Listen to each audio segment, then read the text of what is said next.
Qui ne connaîtra pas de fin. Nous aimons à t'appeler l'avant alpha. Nous aimons à t'appeler l'après oméga. L'éternel Dieu. C'est toi les eaux du commencement. C'est toi l'esprit qui se mouvait au-dessus des eaux. C'est toi la parole créatrice. C'est toi le lys des champs. C'est toi l'amen de Dieu. Et c'est toi qui nous as appelés à ton admirable lumière. N'est-ce pas que tu nous as sortis du bourbier dans lequel le monde nous avait placés? Et tu nous as donné un nouveau nom afin que nous puissions te célébrer tout le temps. Au nom de Jésus-Christ. L'honneur comme la gloire sont à toi. Les acclamations, pourquoi pas, célébration à Jésus-Christ le roi de gloire. Celui qui vit maintenant et à tout jamais. Fier de t'appartenir. Fier de te savoir là. Fier d'être appelé serviteur de Jésus-Christ. Alléluia. Une offrande d'acclamation à celui-là qui vit pour toujours. Jésus-Christ, le roi de gloire.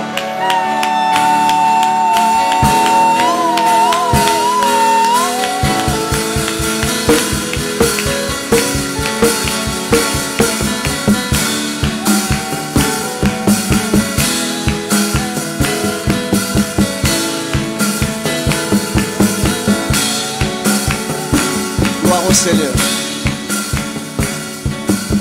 Amen. Tu vas te retourner, dis à celui qui est à côté de toi, tu as bien fait de venir. Salut, 350 personnes à distance. 350 personnes, tu peux les saluer. Je sais que tu as la capacité de le faire.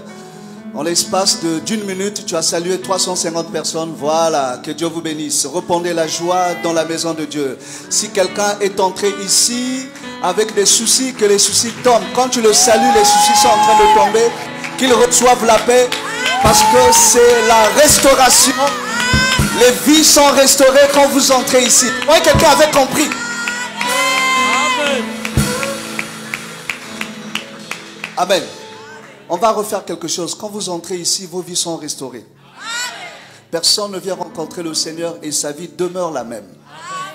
Jésus-Christ, c'est lui le serpent qui passe sur le rocher et qui laisse les traces. Jésus, c'est lui l'aigle qui passe dans le ciel et laisse les traces. Jésus, c'est lui le navire qui passe par les eaux et laisse les traces. Quand il passe dans la vie de quelqu'un, il y a des traces. Acclame très fortement pour la gloire du Seigneur. Oh, je croyais que tu acclamais.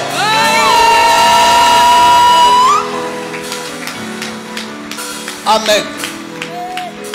Tu peux t'asseoir, que Dieu soit loué. Je bénis l'Éternel. Je me sens privilégié que d'être devant vous ce matin. C'est un privilège. Alléluia. La grâce m'a été faite que d'être dispensateur de l'évangile. Le pasteur Augustin Ngoma, que nous appelons affectueusement Papago, m'a fait confiance pour que je me tienne à la chair et donner la parole. Alors je voudrais lui renvoyer l'ascenseur qui dise il ne s'est pas trompé de personne. Dites Amen. Que Dieu bénisse tous les serviteurs de Dieu qui sont ici, qui font avancer la barque de l'évangile. Que Dieu bénisse les mamans pasteurs, que Dieu bénisse la servante de l'Éternel, Maman Aline, alléluia. Que Dieu bénisse l'église, les chantes. Merci pour ce cantique parfumé de tout à l'heure. Vous savez, il y a des cantiques qui sont parfumés, il y a des cantiques qui ne le sont pas. Le cantique de tout à l'heure, c'est un cantique parfumé qui est monté au ciel et ça m'a donné la possibilité de prêcher sans problème. On acclame le Seigneur. Merci, que Dieu soit loué. Amen. Le message de ce matin, nous allons le tirer dans le livre de Jean 2, Jean chapitre 2, le verset 1 à 11. J'avais un message en tête, mais l'Esprit m'a dit de donner un autre message. Alors, je suis souple à la parole du Seigneur. Amen. Jean chapitre 2, le verset 1 à 11. C'est une histoire qui est connue de beaucoup de gens, mais nous allons nous faire le devoir de présenter la chose au peuple de Dieu. Et que le Seigneur ajoute la sagesse, l'intelligence, la révélation à sa parole qui sera lue. Amen. la Bible dit, 3 jours après, il y eut des noces à Cana en Galilée. La mère de Jésus était là. On y va. Et Jésus fut aussi invité aux noces avec ses disciples. Le vin ayant manqué, la mère de Jésus lui dit, ils n'ont plus de vin.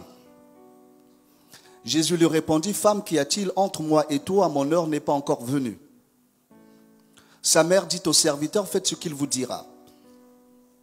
Or, il y avait là 6 vases de pierre destinés aux purifications des Juifs et contenant chacun 2 ou 3 mesures. Jésus leur dit, remplissez d'eau ces vases et ils les remplirent jusqu'au bord. 8.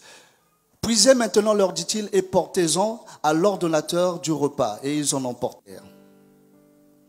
Quand l'ordonnateur du repas eut goûté l'eau changée en vin, ne sachant d'où venait ce vin, tandis que les serviteurs qui avaient puisé l'eau le savaient bien, il appela l'époux et lui dit, tout homme sert d'abord le bon vin, puis le moins bon après, quand c'est enivré.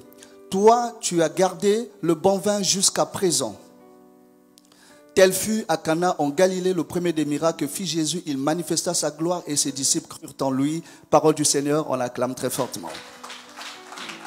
Tu peux t'asseoir. Voilà un message ou encore une écriture qui achoppe beaucoup de gens. Nombreux se servent de cette écriture pour légitimer un comportement qu'ils manifestent sur la terre des hommes. Beaucoup de chrétiens sont derrière ce passage biblique en disant que le tout premier des miracles de Jésus sur la terre, dans son ministère terrestre, c'était changer l'eau en vin. Quelqu'un me suit? C'est pas ça? Le tout premier miracle de Jésus, c'était changer l'eau en vin. Alors, il nous donnait l'autorisation ou encore libre champ, il nous donnait encore un blanc-seing pour pouvoir boire comme on veut, comme on peut. Quelqu'un me dit Amen? Et beaucoup de gens qui sont prêts à mourir spirituellement se cachent derrière les textes. Quand on se cache derrière un texte pour légitimer son péché, ça devient un prétexte. Amen. Je voudrais dire à quelqu'un, je vais vous emmener dans la Bible. C'est juste une introduction, mais là n'est pas le fondé même de notre réunion de ce matin. Cela monte simplement dans mon cœur pour montrer pourquoi nous ne devons pas être de ceux-là qui s'adonnent au vin, au boisson. Dites Amen. Ça dérange quelqu'un? Je voudrais dire avant de commencer toute chose que l'humilité, la véritable humilité, c'est dire oui et amen à la parole.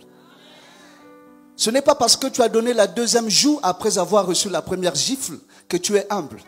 Mais tu es humble quand tu dis oui et amen à la parole. Quand la parole te dira tu ne commettras pas l'adultère, tu dis oui et amen. Là, tu deviens humble. Quand la parole te dit tu ne voleras pas et que tu arrêtes de voler, tu deviens humble vis-à-vis de la parole. C'est ça la véritable humilité. Comme l'agneau qu'on menait à la boucherie qui n'avait pas branché. C'est ça l'humilité. Nous également devant l'écriture, nous sommes humbles. On se couche devant l'écriture.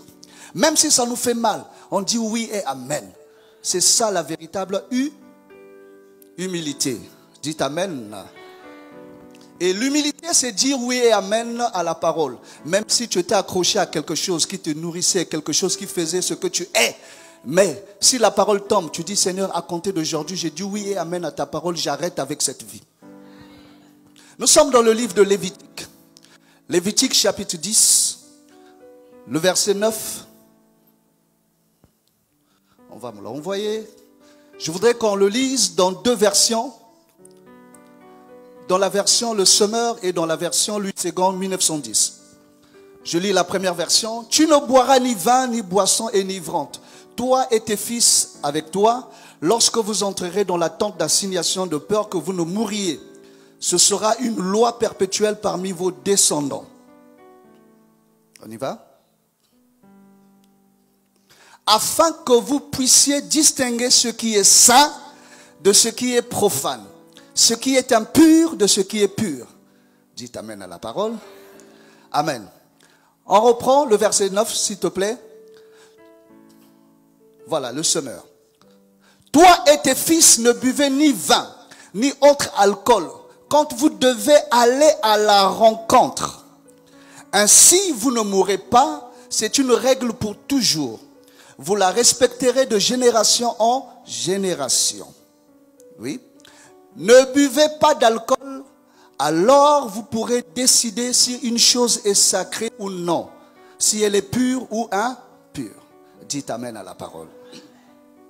Voilà une prescription comme ça. On dit, quand vous serez sur le point d'aller dans la tente d'assignation, à la rencontre de l'Éternel, il vous est interdit de boire. Pas de vin, pas d'alcool. Mais si vous n'allez pas à la rencontre de l'Éternel, vous avez la possibilité de boire. Suivez la subtilité de la chose. Quand vous êtes sur le point d'aller à la rencontre de l'Éternel, l'Éternel vous interdit de vous adonner au vin.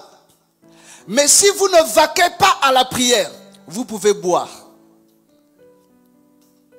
Dis avec moi, il y a un gibier là-bas. Il faut trouver le gibier. Amen. Est-ce que Ésaü peut aller chercher le gibier? Amen. Mais il y a quelqu'un qui sera plus rapide qu'Ésaü et il va prendre simplement des chevreaux derrière la maison. On va prendre les deux chevreaux. Alléluia. Et Isaac va manger. C'est pas ça? Gloire soit rendue au Seigneur. Et donc, on dit, pour que tu restes en vie, tu ne dois pas boire parce que tu vas entrer dans la maison de Dieu. Cela veut dire quoi? Celui qui s'adonne à la chose de Dieu, celui qui professe, qui déclare qu'il est serviteur de Dieu, qu'elle est servante de Dieu, qu'il est fils de Dieu ou fille de Dieu, n'a pas à toucher à ces choses-là. Je vais expliquer. À quel moment on dit que tu vas entrer dans la tente d'assignation? Si au temps de Moïse, on se sanctifiait pour une œuvre, pour un temps donné, mais avec le sacerdoce royal, selon l'ordre de Melchisédek, les choses ont changé. On n'est pas saint pour un temps seulement, mais on est saint tout le temps. Si quelqu'un est saint pour un temps seulement, il tombe sous le coup de cette femme-là, cette vierge qui est folle. Je suis dans Matthieu, le chapitre 25. L'huile avait manqué et elle a manqué également à la rencontre de l'époux. Mais quand on est vierge sage, on se sanctifie tout le temps. L'Éternel Dieu dit, soyez saints, parce qu'on ne sait pas à quel moment la trompette sonnera. Dites amen. Voilà pourquoi je ne suis pas saint. Le matin à midi, je suis impur, mais je me force, je me donne à être pur tout le temps. Dites amen. Et si je rentre dans la présence de Dieu tout le temps, je ne boirai pas de vin, je ne m'adonnerai pas à l'alcool. Dites amen. C'est bon? La Vierge sage se conserve. Elle prête attention. Parce que l'époux peut revenir d'un moment à l'autre. Celui qui sert Dieu, il est comme quelqu'un qui est entré dans la dimension de Nombre 35. C'est-à-dire, je parle de quelqu'un qui fuit dans la ville de refuge. Dieu avait prescrit à Israël, quand quelqu'un aurait commis un meurtre et qu'il est poursuivi par le vengeur du sang, il doit fuir vers la ville de refuge. Et quand il fuit et entre dans la ville de refuge, le meurtrier ne peut rien faire contre lui. C'est qui la ville de refuge aujourd'hui? C'est Jésus-Christ de Nazareth. Et qu'est-ce qu'on avait dit aux meurtriers qui fouillaient dans la ville de refuge? Quand tu entres dans la ville de refuge, tu ne sors pas de la ville de refuge jusqu'à la mort du souverain sacrificateur. Alléluia. Et nous également, depuis que nous avons donné nos vies à Christ, nous avons fui dans la ville de refuge. Et il nous a interdit d'y sortir. Restons dans la ville de refuge qui est Jésus-Christ de Nazareth. Et quand on est dans la ville de refuge, le vin, les alcools, ce n'est pas notre affaire. Dis amen bien. Si tu es humble vis-à-vis de la parole, dis amen. C'est pour moi la parole. Alléluia. C'est bon, ça passe? Il y a des choses parfois qu'on laisse, qu'on abandonne, bien aimé, après avoir pleuré. Tu peux pleurer. La tristesse, selon Dieu, produit la repentance. Que Dieu te bénisse, je t'encourage. Alléluia. Il y a des gens qui se découvrent parfois alcooliques ou adonnés à la boisson pendant les fêtes. Parce que les fêtes constituent souvent les moments de chute de beaucoup de chrétiens. Beaucoup de chrétiens tombent pendant les fêtes. Tout est permis. Mais il n'y a pas de chrétiens comme ça parmi nous. Ils sont où? Au Maroc. Que Dieu vous bénisse. Alléluia. Merci pour la connexion. Que Dieu te bénisse. Alors, je voudrais bien aimer que nous restions dans le livre de Jean 2, le verset 1er au 11e. La Bible nous dit qu'il y avait une fête à Cana. La Bible nous dit qu'à cette fête, Jésus également fut invité. Ce matin, je ne voudrais pas être à une certaine dimension pour parler de beaucoup de contours de cette affaire, parce que j'ai quelque chose à toucher là-bas. La fête, c'était autour d'un mariage. Marie, la mère de Jésus, était là. Ils ont aussi invité celui qui est devenu notre Seigneur, Jésus-Christ de Nazareth. Et c'est même là que la Bible dit que ses disciples ont commencé à croire en lui. Ce qui voudrait dire tout le temps qu'ils ont été avec lui, ils n'ont jamais cru en lui. Ils marchaient avec lui, mais ils n'ont jamais cru en lui. Alléluia.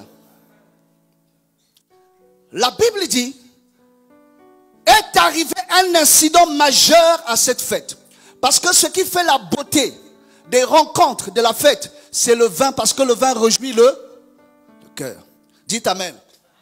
Mais l'incident majeur intervient et il n'y a plus de vin. Ils ont commencé à promener des regards inquiets. Et une femme, servante de Dieu, aéroport de Dieu sur la terre. Parce que Dieu, pour atterrir sur la terre, a utilisé le canal de cette femme. Marie, mère de Jésus. Alléluia.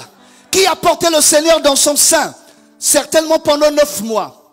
Je ne parle jamais du mal de cette femme. Si cette femme était à notre époque, elle devait prier dans cette église. Alléluia. C'est une femme qui était humble devant la parole. Alléluia. Cette femme qui avait la révélation, cette femme qui avait dit à Israël, faites ce qu'il vous dira. Parce qu'elle n'avait rien à dire à Israël. Cette femme qui avait prêché à l'église catholique avant que l'église catholique ne naisse. Cette femme qui avait interdit à l'église catholique de l'adorer, de la vénérer. Parce qu'elle n'avait pas de message. Celui qui a le message, c'est Jésus. Voilà pourquoi elle a dit, faites ce qu'il vous dira. Moi, je n'ai rien à vous dire. Mais lui, il a des choses à vous dire. Les paroles qui sortent de lui produisent la vie. Même quand je parlerai du matin jusqu'au soir, vous n'aurez pas la vie, vous n'aurez pas de transformation dans vos vies. Mais une seule parole venant de lui apportera le changement. Cette femme avait la révélation que l'enfant qu'elle avait porté pendant beaucoup de temps dans son sein n'était pas un enfant ordinaire, mais extraordinaire. Je dis à quelqu'un, il y a des enfants qui naissent, mais ne naissent pas tous de la même manière. Il y a des enfants qui viennent avec une mission bien précise. Et la mission de Jésus, c'était de faire passer les hommes des ténèbres à la lumière. De faire passer les gens de l'enfer au paradis. Dites Amen. Et quand cette femme a fini par comprendre la chose, elle se tourne vers Jésus. Ils n'ont plus de vin. Je me pose alors la question. Est-ce que Jésus était la personne indiquée pour trouver des solutions à ce problème-là? Non. Jésus n'était pas l'ordonnateur de la fête. C'était pas lui l'époux, c'est pas lui qui se mariait. Quand le vin manque à un mariage, c'est l'affaire de l'époux. Mais prophétiquement nous parlons, nous disons qu'il y avait 2 époux à cette fête. Il y avait 2 époux à cette fête. Marie était en train de montrer que le travail du premier époux a échoué. Le deuxième et le dernier époux apportera la solution au problème. Dis Amen bien haut. Jésus dit, femme, qu'y a-t-il entre toi et moi? Mon heure n'est pas encore venue. Amen. Mais Marie est restée tranquille. Quand Jésus dit, mon heure n'est pas encore venue, il était en train de dire sur le plan prophétique que mon heure à moi de mourir à la croix n'est pas encore venue. Mon heure n'est pas encore venue. Parce que Jésus qui donne le vin, c'est son sang qui coule. Et quand le sang coule, c'est la mort qui intervient. Alléluia. Alléluia. Acclame pour la gloire du Seigneur.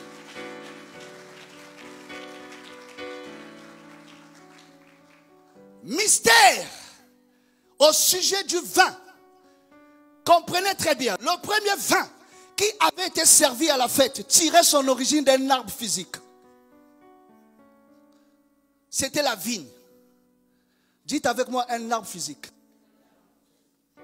L'origine du premier vin. Parce que la Bible dit le vin ayant manqué. Ce qui veut dire qu'il y avait un premier vin et il va avoir un deuxième. Sur le plan prophétique également, nous disons que le premier époux, c'est Adam. Le deuxième époux, c'est le dernier Adam. Et parce que le dernier Adam est venu relever le premier Adam qui était tombé dans le jardin.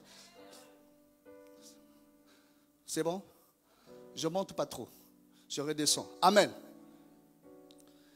Le problème, c'est que le premier vin tirait son origine de la terre parce que c'était un arbre physique. Mais l'origine du deuxième vin, l'origine était mystérieuse. Amen. C'était le vin produit de l'eau. Un vin qui venait de l'eau et non d'un arbre. Parce que la Bible dit que Jésus a demandé à ce qu'on remplisse les vases. Et les vases étaient en dehors de la maison. Au nombre de 6, les vases de pierre. Or, nous prêchons l'évangile et nous ne laissons pas passer la révélation comme ça. Dites Amen. Quand il y a un gibier, il faut cibler le gibier et puis le ramener à la maison. Et donc, il y avait 6 vases. Or, quand on dit le chiffre 6, cela nous interpelle. Nous comprenons que 6, c'est le chiffre d'homme. L'homme ayant été créé le 6e jour, cela parlait d'un homme. Et quand je marche dans la Bible, jusque dans l'Apocalypse, quand je touche le chiffre 6, cela parle du chiffre de l'homme. Cela voulait dire que ces vases qui étaient en dehors de la maison, c'était un peuple, c'était un homme. Mais la fête n'avait pas lieu dehors, mais dans la maison. Donc cet homme-là ne participait pas à la fête. Acclame le Seigneur.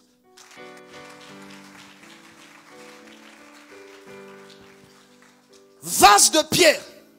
Et Jésus dit, remplissez-les. Ces vases qui étaient des vases vils qui servaient pour les ablutions des Juifs.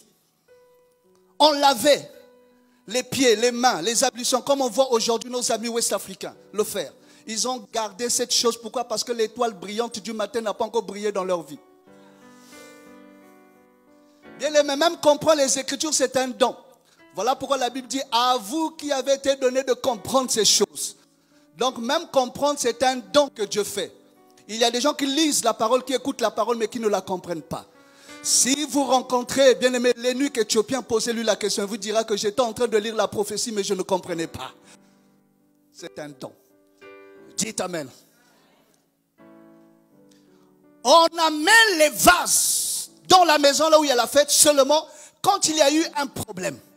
Le problème, c'est qu'il n'y avait plus de joie dans la fête. Les gens se regardaient. Comment faire?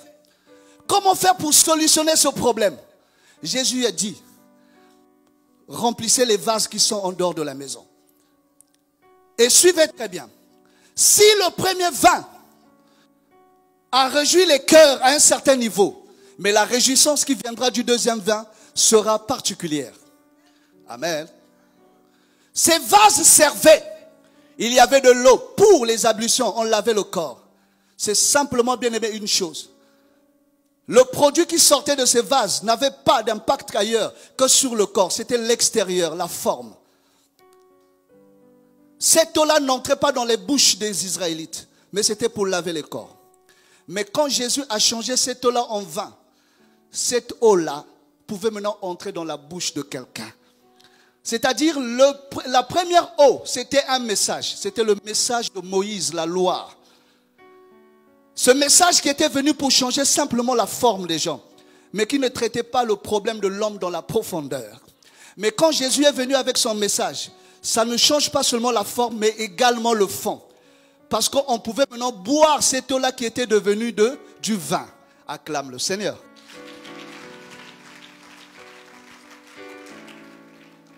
Alléluia. Les vases entrent dans la maison au nombre de 6. Et à ce moment-là, on commençait à servir aux gens. Je vais dire à quelqu'un, tu étais en dehors de la maison, mais tu vas entrer dans la maison. Amen. Le thème de mon message de ce matin est quand le vin manque. Quand le vin manque. Amen. Alléluia. Quand le vin, j'ai pas entendu, j'ai besoin d'un retour. Quand le vin manque. Quand le vin manque, il y a un problème. Quand le vin manque, bien aimé, il y a tumulte. Quand le vin manque, les gens promènent les regards inquiets. Mais à cette fête, il y a quelqu'un qui pouvait apporter la réponse. Acclamons pour Jésus-Christ. Gloire soit rendue au Seigneur. L'image du vin, c'est l'image d'un acte prophétique qui a été posé au temps de Noé. Parce qu'au temps de Noé, c'était le règne de l'eau. Pendant le déluge, c'est l'eau qui était en train de régner.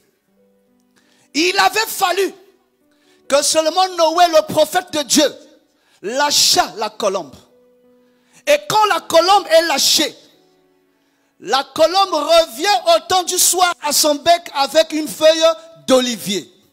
Or, à partir de l'olivier, on peut recueillir l'huile. Dites Amen.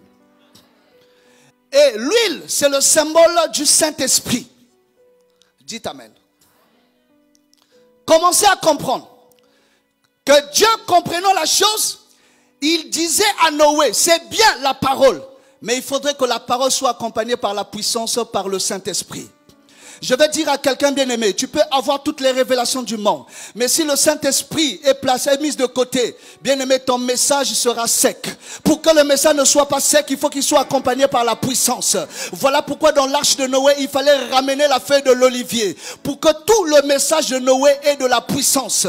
Dites Amen. C'est ça le pourquoi. Quand Dieu a donné le pain dans le tabernacle de Moïse, il fallait, bien-aimé, pétrir, bien-aimé, le pain avec de l'huile. L'huile, c'est l'esprit. L'huile, c'est la force.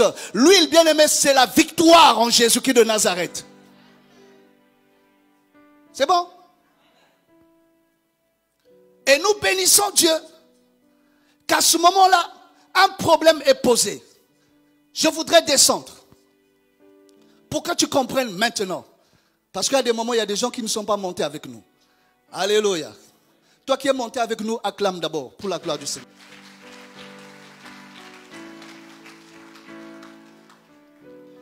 Il y a pas mal des écritures qui nous prouvent que ces vases-là, c'était des peuples.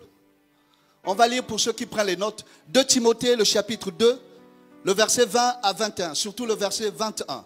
Nous allons le lire. Dans une grande maison, il n'y a pas seulement des vases d'or et d'argent, mais il y en a aussi de bois et de terre. Les uns sont des vases d'honneur et les autres sont d'un usage vil. Verset 21. Si donc quelqu'un se conserve pur, en s'abstenant de ces choses, il sera un vase d'honneur, sanctifié, utile à son maître, propre à toute bonne œuvre. Parole du Seigneur. Donc un vase, c'est un homme. Alléluia. C'est bon? Gloire soit rendue au Seigneur. Et quand nous continuons la marche, nous comprenons une chose. Que le temps viendra, que le vin viendra à manquer. Alléluia. Dans un couple, le vin peut manquer. Dans une église, le vin peut manquer. Dans une relation, le vin viendra à manquer. Mais quand le vin manque, c'est une opportunité que Dieu a créée. Le vin qui manque, c'est le temps de la crise. Les Chinois qui ont compris la chose n'appellent pas crise comme nous l'appelons crise, mais ils appellent ça opportunité d'affaires. Dieu a tout fait pour un but. Une difficulté naîtra dans le milieu dans lequel tu te trouves. Mais tu ne seras pas emporté par cette difficulté. La difficulté est là pour te révéler au monde. L'Écriture peut déclarer que le monde attend avec un ardent désir la révélation des fils de Dieu. Et comment Dieu te révélera-t-il s'il n'y a pas de crise? Quand le vin manque, Goliath se lève quelque part. Quand le vin manque, Saoul n'a plus de force. Quand le vin manque, Israël tremble comme des petites personnes devant Goliath. Mais il y a quelqu'un que Dieu va révéler. Quelqu'un qui était dans le champ. Quelqu'un qui était en train de paître le troupeau de son père. Il avait l'odeur du mouton. Qui pouvait croire en lui? Il n'avait rien qui pouvait le prédestiner à la royauté. Mais cet homme qui n'avait rien, il n'y avait pas de pronostic sur lui. Il va relever le défi. Si Saoul tremble, mais lui, il ne tremble pas. Dites amen bien. Pourquoi? Dites-moi, pasteur, pourquoi? Parce que David marchait avec le ministère de la cicatrice. Alléluia. Ne peut combattre le lion et l'ours que celui qui acceptera de porter des cicatrices sur son corps. Comment David pouvait-il tuer l'ours, tuer le lion sans pourtant avoir des cicatrices sur son corps? Si tu n'acceptes pas les cicatrices, tu ne seras pas déclaré vainqueur. Le jour que tu croiseras David, dis, Père David, ôte un peu ta chemise et que je voie ton sein. Quand David ôtera sa chemise, tu verras les cicatrices de l'ours et du lion. Parce qu'il est passé par le combat. Dites amen. Les combats, c'est pour les grands. Et comme David se savait grand, il est allé au front. Quand il a vu Goliath, il a dit, qui es-tu pour insulter l'armée du Dieu vivant? Dites amen. David pouvait dire avec beaucoup d'assurance, aujourd'hui même je couperai ta tête et je la donnerai aux oiseaux du ciel afin que l'on sache qu'Israël a un Dieu. Goliath ne vient pas pour te détruire, mais Goliath vient pour te révéler. Quand le vin manque, c'est l'heure de la révélation. Tu as clamé pour les autres, c'était leur temps de révélation. Mais dis aux gens que le panier continue à circuler. Dieu n'a pas fini de révéler, Dieu n'a pas fini de montrer aux hommes comme aux femmes qu'il y a quelqu'un qui l'avait caché quelque part. Tu es dans le ministère, bien-aimé, où Dieu t'a caché. Mais le temps de la révélation arrive. Dieu ne cache pas tout le temps. Il cache un temps, mais il révèle par la suite. Alléluia. Je parle à une femme. Écoute-moi très bien. Quand le vin manque, la reine Vasti fait des erreurs.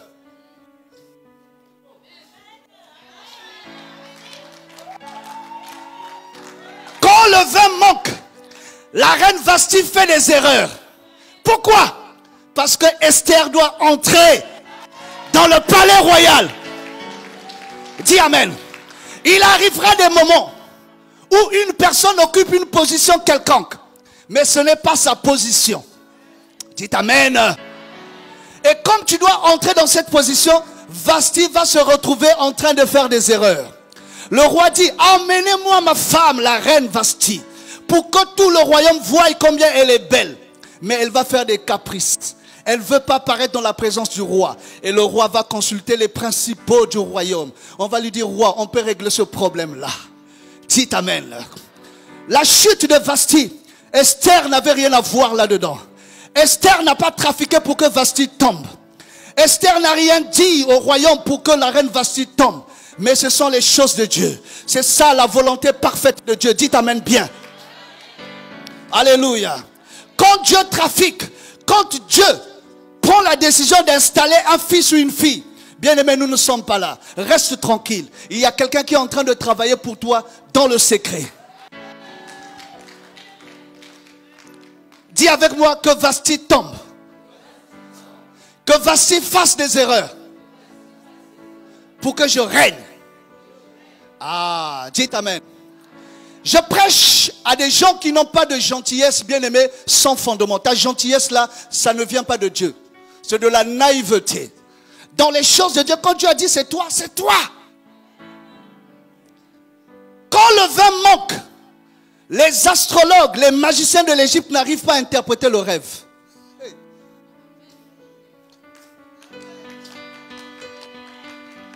Quand le vin manque, tous les magiciens de l'Égypte qui avaient la réputation de comprendre les choses de l'esprit ne peuvent comprendre le rêve du roi, de Pharaon. Il faut seulement aller chercher quelqu'un qui est dans le fin fond d'une prison oubliée par les chansons et le panetier, Joseph.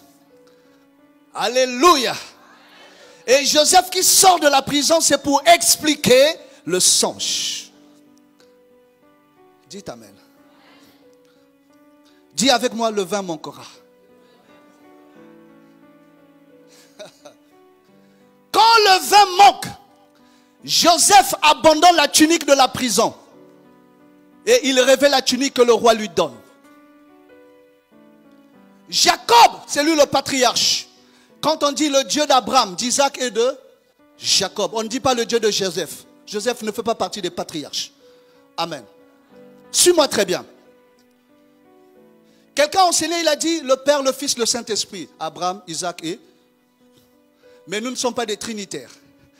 Parce que le Père, le Fils, le Saint-Esprit, c'est la même personne.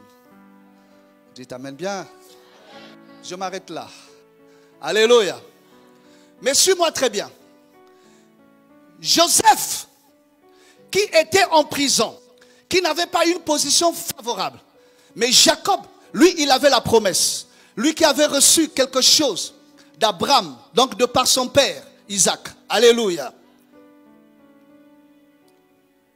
Même si Jacob était patriarche, mais Jacob n'avait pas la possibilité de paraître dans la présence de Pharaon. C'est Joseph qui a introduit son père Jacob dans la présence de Pharaon. Si Jacob a prié pour Pharaon, c'est parce que Joseph l'avait introduit là-bas. J'aimerais dire à quelqu'un, même si toi, parent, tu trouves que ta vie n'a pas marché, tu as comme échoué, mais par ton fils, tu entreras dans la gloire. Un fils peut introduire son père dans la gloire. La gloire que le père n'a pu avoir par ses propres moyens, mais le fils peut t'introduire dans la gloire. Alléluia. Quand le vin manque, à Babylone, il y a débandade. Le roi dit, j'ai fait un songe qui a tourmenté mon sommeil. Les gens ont commencé à donner des raisons échappatoires. Et le roi avait fini par comprendre qu'ils n'avaient pas l'explication de la chose. Et d'ailleurs, la chose était difficile. Il dit, j'ai fait un songe et j'ai oublié. Non seulement qu'il a oublié le songe, mais il dit, même si j'ai oublié, rappelez-moi le songe et donnez-moi l'explication. C'est une chose difficile. Quelqu'un qui dort la nuit, il rêve. Il oublie son rêve et il vient me dire, j'ai fait un rêve la nuit mais j'ai oublié. Dis-moi qu'est-ce que j'ai fait. Non seulement que tu me diras ce que j'ai rêvé, mais tu me diras exactement le sens de ce rêve. Il fallait seulement quelqu'un appelé Daniel. Quelqu'un qui avait l'esprit supérieur sur lui. Dites amen. J'annonce une bonne nouvelle à quelqu'un ce matin. Là où tu te trouves, ça peut être dans une entreprise, une société, une famille. Les gens vont avoir des rêves qui n'auront pas l'explication à donner. Les gens vont avoir un problème, le vin va manquer. Mais la solution viendra de toi.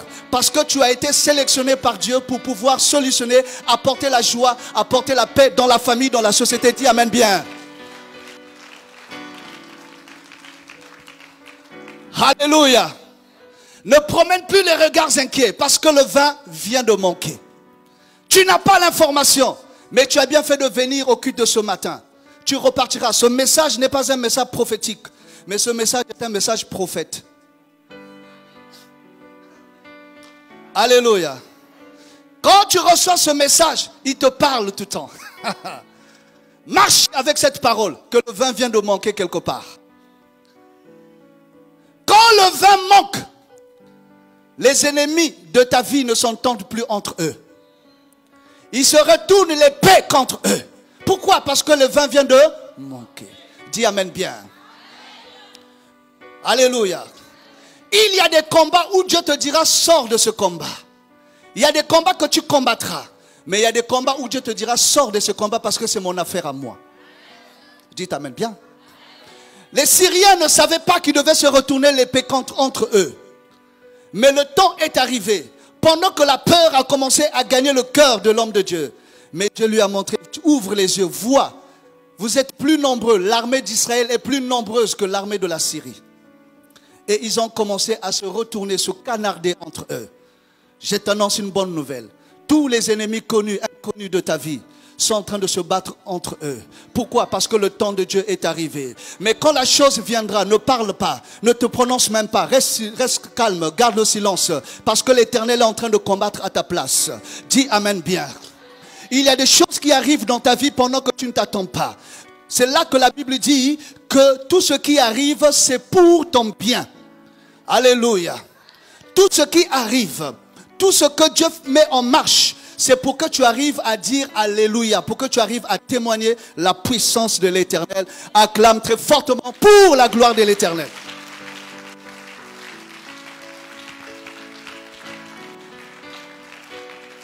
Balance la main, dis Amen bien. Quand le vin manque, Dieu abaisse l'intelligence de tes adversaires. Hey! J'ouvre ça.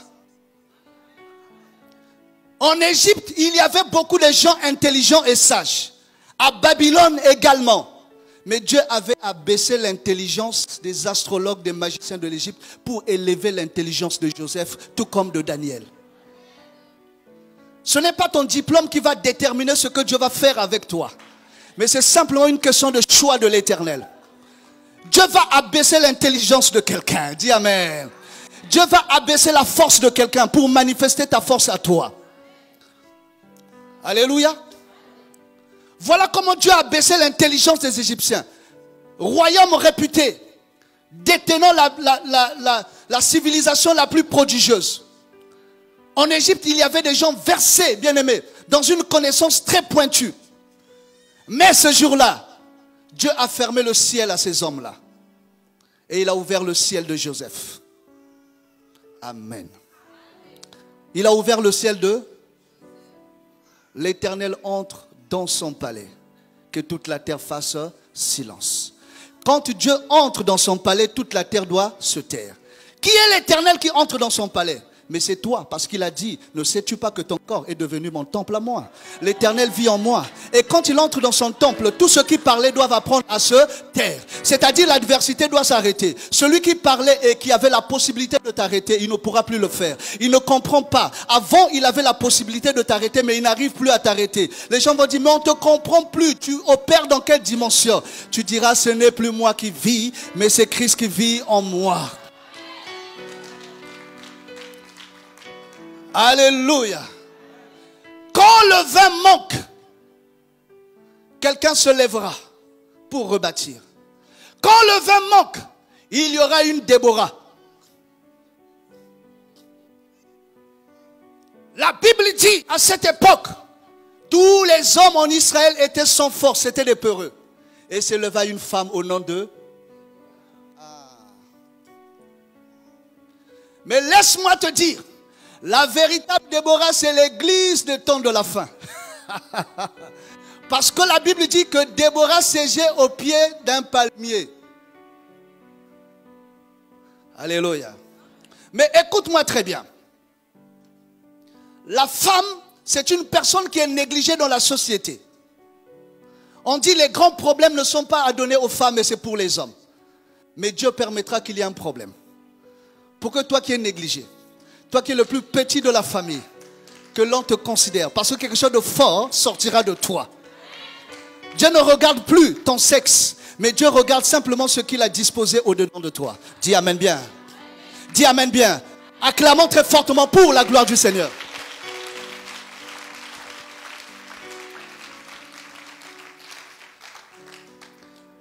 Alléluia. Le vin qui n'est pas venu de l'arbre, mais qui est venu de l'eau. C'est un vin particulier. Et c'est le vin qu'on appelle la grâce. Alléluia. C'est le vin qu'on appelle la grâce. Or, la grâce, c'est une démarche sans calcul. La grâce, c'est l'abandon des efforts. Ce n'est plus toi qui fais, mais c'est Christ qui fait à ta place. Ce n'est plus toi qui meurs, mais c'est Jésus qui meurt à ta place. Voilà pourquoi Caïphe avait dit, il est mieux qu'un seul meure pour nous tous. Et Jésus est mort pour nous tous. Dis Amen bien. Et c'est la grâce. J'ai l'habitude de dire, j'ai déjà dit ça ici, la grâce c'est le mystère de la voiture avec une boîte automatique. Quand tu vois la boîte auto, c'est la grâce. La loi, c'est la boîte mécanique. Amen. Parce que la boîte mécanique, on fait des efforts pour passer la vitesse, tu dois appuyer sur l'embrayage. Mais la grâce, tu ne fais plus des efforts. C'est la boîte auto. Tu appuies sur l'accélérateur, tu freines. Qui a dit Amen? Acclame très fortement pour la gloire du Seigneur.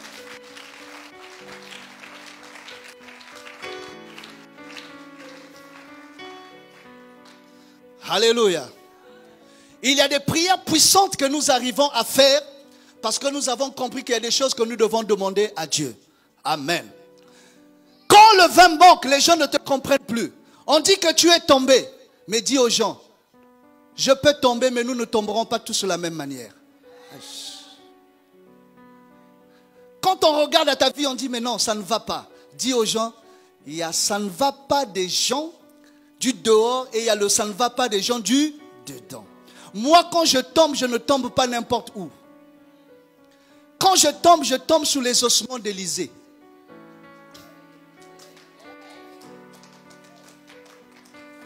Alléluia. J'ouvre un peu. Alléluia. Ce jeune homme qui est porté vers le sépulcre. On dit que c'est fini pour lui. C'est pas ça. C'est fini pour lui. Mais Dieu va permettre qu'il y ait un problème majeur en Israël. Les ennemis entrent dans Israël. C'était la débandade.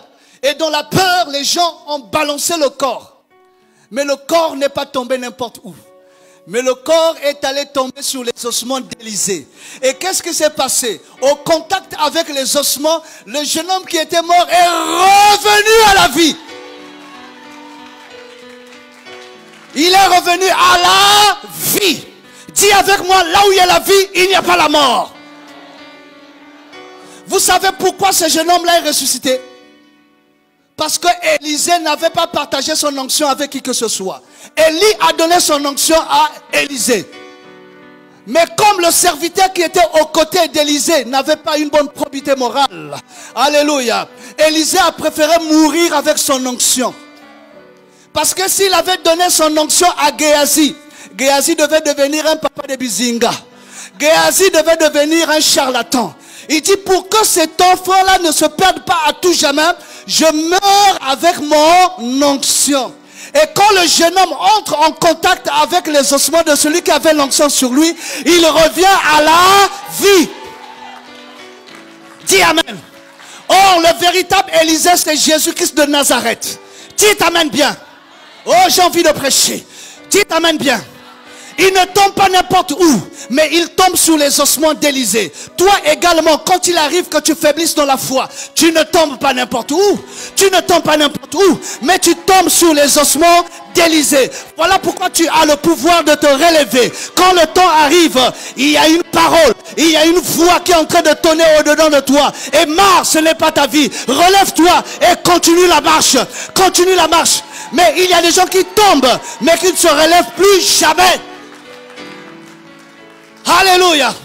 Il tombe mais il ne se relève jamais. Pourquoi? Parce qu'il ne tombe pas sur les ossements d'Élysée. Élysée est parti avec la puissance. Il est parti avec l'onction. Celui qui a fait le double des miracles de son père Élie. Parce que le premier miracle d'Élysée, c'est le dernier miracle d'Élie. Alléluia. Le premier miracle d'Élysée, c'est le dernier miracle d'Élie. C'est quel miracle? Le dernier miracle d'Élie, c'est avec le manteau, il a frappé les os. Et les os se sont déchirés en deux. Dites amen. Élisée également, quand il a reçu l'onction, il a dit, où est le Dieu d'Élie? Il a pris le même manteau, il a frappé les os. Et les os se sont ouvertes. J'aimerais dire à quelqu'un, là où ton père s'arrête, c'est là où toi tu commenceras. Alléluia. Là où le père s'arrête, c'est là où le fils commence. Dis amen bien.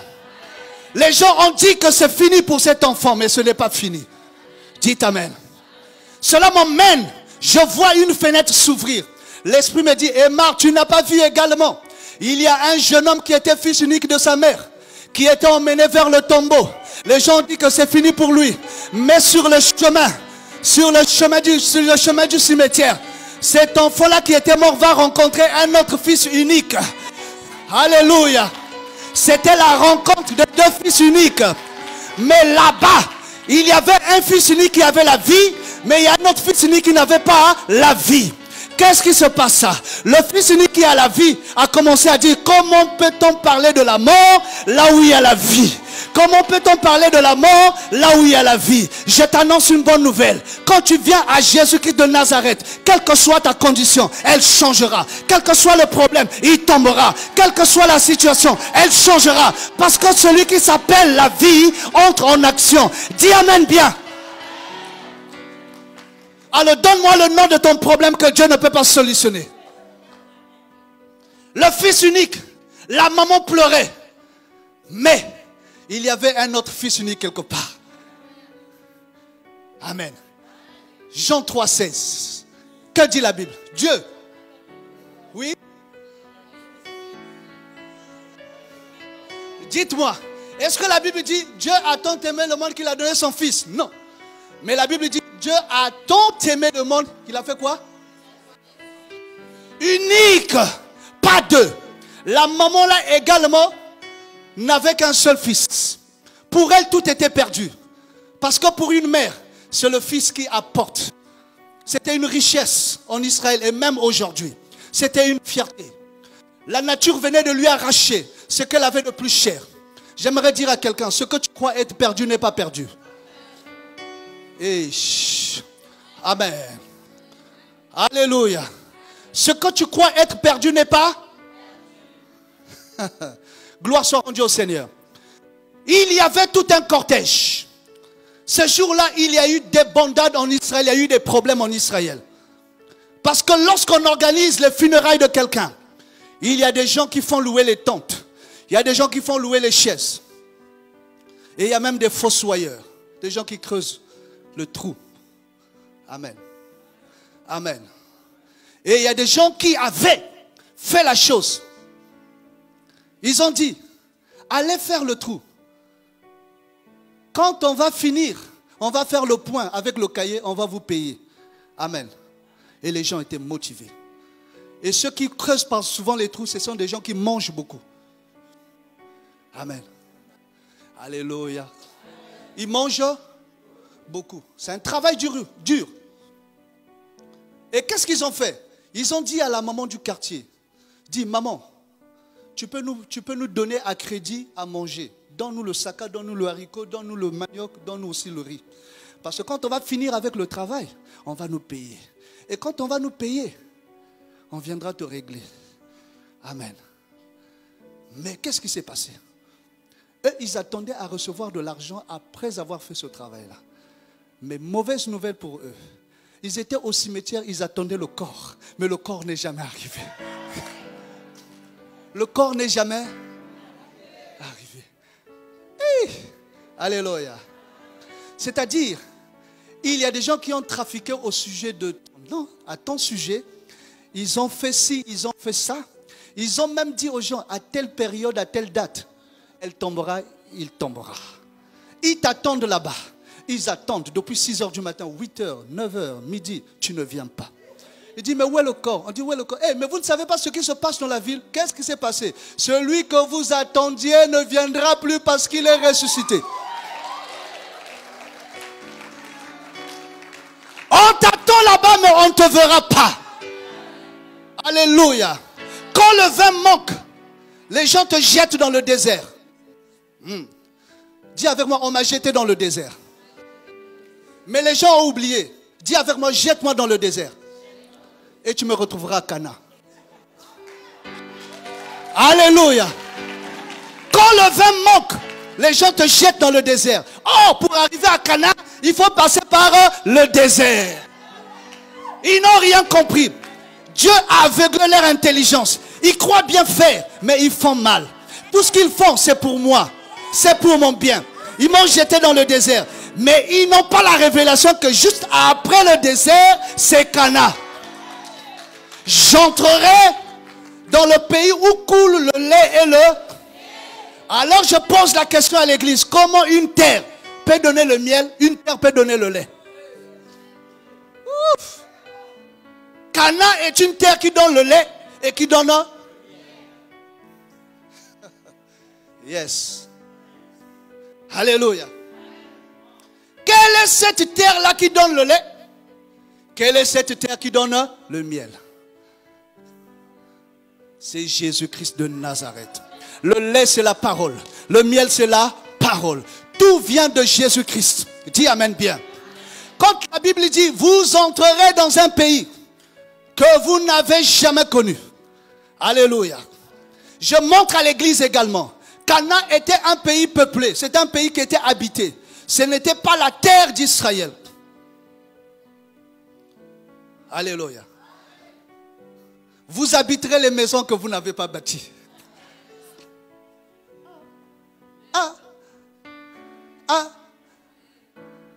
C'est-à-dire, il y a des choses comme ça qui viendront à vous sans pourtant que vous vous rendiez compte. Il dit, je n'ai pas fait des efforts.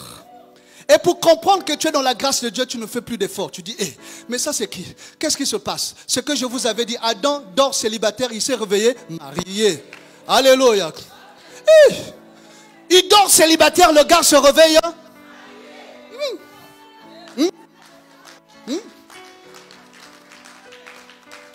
Profond sommeil. Le gars avait des problèmes. Assure-moi que Adam ne prenait pas du poids. Parce que pour qu'un homme prenne vraiment du poids, il faut qu'il se marie. Alléluia. Pour qu'un homme soit complet, il faut qu'il ait une femme. Amen. Pour qu'un homme marche avec la vision comme il se doit, il faut qu'il ait une femme à ses côtés. Amen. Je suis sur le plan prophétique, mais pas sur le plan charnel. Amen. Alléluia. Adam dort célibataire. Mais à son réveil, il y a une femme à ses côtés. Le gars est marié. Si vous rencontrez Adam, certainement au marché, au péage là-bas, il va vous dire, fils, c'était compliqué ce jour-là. J'ai dormi comme à l'habitude, mais seulement je n'ai pas compris, c'était un sommeil profond. Mais à mon réveil, j'ai vu ta mère à mes côtés. Dis amen bien.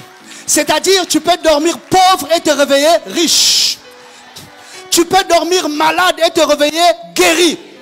Tu peux dormir avec des problèmes et te réveiller avec des solutions. Tu peux dormir chômeur et te réveiller. Oh, quelqu'un a compris qu'il acclame très fortement pour la gloire du Seigneur.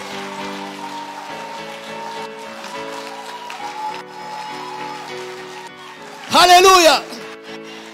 Il dort célibataire, il se réveille marié. Tu peux dormir avec des problèmes indécrottables. On a dit c'est fini pour toi. Mais à ton réveil, il n'y a plus de problème. Il y a quelqu'un qui est passé par là. Il y a quelqu'un qui a dit, décharge-toi sur moi de tous tes fardeaux, de tous tes soucis. Moi, je donnerai mon joug qui est léger. Alléluia. Et quand Jésus prend mes problèmes, je n'ai plus à promener les regards inquiets. Quand les gens pleurent pour les problèmes, je ne pleure pas pour les problèmes, je ris d'ailleurs. Je vais dire à quelqu'un, ce qui te fait pleurer aujourd'hui te fera rire demain. Alléluia. Je vois que tu commences à sourire pendant que je prêche. Si Dieu permet que tu souris, c'est qu'il a prévu un rire dans ta vie. Derrière le sourire, il y a un rire aux éclats. C'est-à-dire, tu diras, hey, c'est comme Israël qui sortait de l'Égypte. Ils ont dit, c'était comme dans un rêve. Comme dans un rêve. Quand le jour de la délivrance arrive, c'est comme dans un rêve. Tu te regardes, tu dis, hey, est-ce que c'est bien moi? L'Esprit te dira, c'est bien toi, mon gars. Mais tu es passé entre les mains du potier. Tu étais le premier pot, le premier vase qui n'avait pas réussi, mais tu es le vase final de Dieu. Et Dieu dit, ce n'est plus toi qui feras, mais c'est moi qui ferai. Dis amen bien. Y a-t-il des Adams ici qui dorment avec des situations? À ton réveil, il n'y aura plus de situation. Le Seigneur pouvait dire, les Égyptiens que vous voyez, vous ne les verrez plus jamais. Adam avait ses Égyptiens à lui. C'était le célibat. Le garde tous les regards. Il n'y avait personne pour lui préparer un bon foufou. Le gars jette les regards à gauche comme à droite. Il n'y avait personne pour lui dire ça va aller. Parce qu'une bonne femme dit à son mari, chérie, même si c'est difficile, je suis là, on va aller, ça marchera. Alléluia. Une véritable femme, une femme bénie de l'Éternel est une ville de refuge pour son homme. C'est une femme réponse, une femme solution. Quand ça n'a pas marché dehors, l'homme court vers sa femme. Dit, chérie, on m'a rudoyé là-bas. On m'a causé du tort. Et la femme dira, oui, c'est difficile, mais ce n'est pas impossible. Quelqu'un devait me dire amen bien. Parce que la Bible dit, deux valent mieux qu'un. Parce qu'à deux, il tire un bon salaire. Et s'il n'y a pas la deuxième personne, bien-aimé, tu ne tireras pas un bon salaire, tu tomberas. Dis amen. Bien. Acclame très fortement pour la gloire du Seigneur.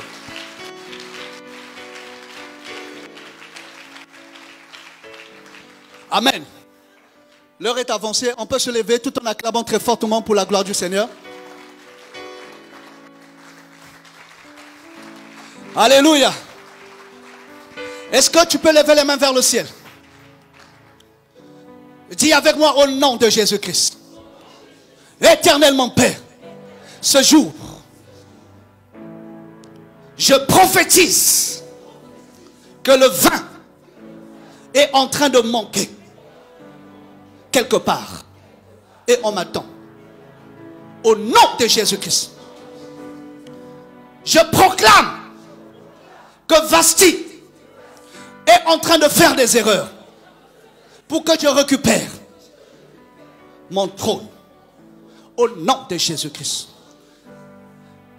je prophétise que le sommeil d'Adam vient de prendre fin. Au nom de Jésus-Christ. Élève la voix et prie le Seigneur au nom de Jésus. Prie, bien-aimé, élève la voix.